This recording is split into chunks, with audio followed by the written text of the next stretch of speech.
St Helens make Johnny Lomax and Sione Matautir, and a debut for George Whitby at scrum half.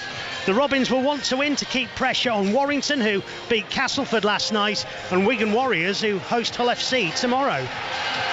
To our Premier League games, and we're already today. Brighton have beaten Manchester United by 2-1, and we've got commentary at 5:30 of Villa against Arsenal. Our base at 3 o'clock will be Tottenham against Everton, and we'll go there shortly. First to the other 4 3 o'clocks in the Premier League.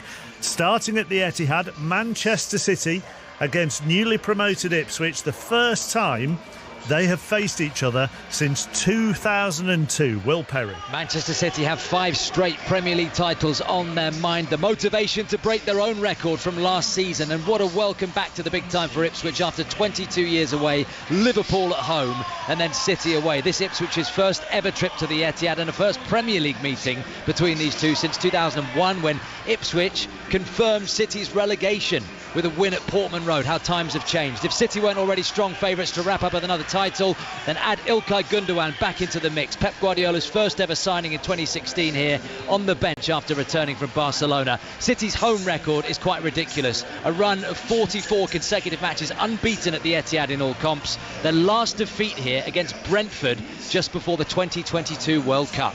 And next to Craven Cottage, Fulham at home to Leicester. Chris Coles. Leicester looking for their first win back in the Premier League. It'll come if they can repeat last season's away form. No team in England's top 4 divisions won more on the road. You fancy their happy travels will need to continue if they're to survive. Steve Cooper names an unchanged side from their draw with Spurs. Winning the first home game of a Premier League season is not something Fulham manage often. They've failed to do so in the last 5 top-flight campaigns. A busy couple of days on the transfer front, but today comes too early for Sander Berge and Joachim Andersen, so Marco Silva also names an unchanged Fulham side. Southampton have never beaten Nottingham Forest at St Mary's in the Premier League, so they'll be hoping that changes this afternoon. Lee Blakeman. Yeah, we put the curse on that then, haven't we? Let's see how this one plans out. Southampton were left wondering how they came away from Newcastle with nothing last week. Played a lot of the game against 10 men.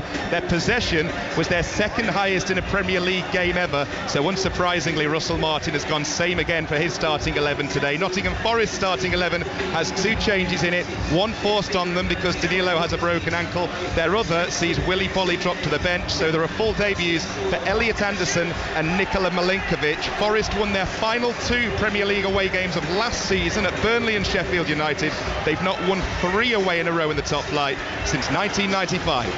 And now Crystal Palace and West Ham both suffered defeats on the opening day of the season. They meet today at Selhurst Park. Conor McNamara. 3 changes for Oliver Glasner from last weekend's defeat at Brentford. Defender Shady Riyad makes his competitive debut for Palace in place of Joachim Andersen, who's joined Fulham. Jefferson Lerma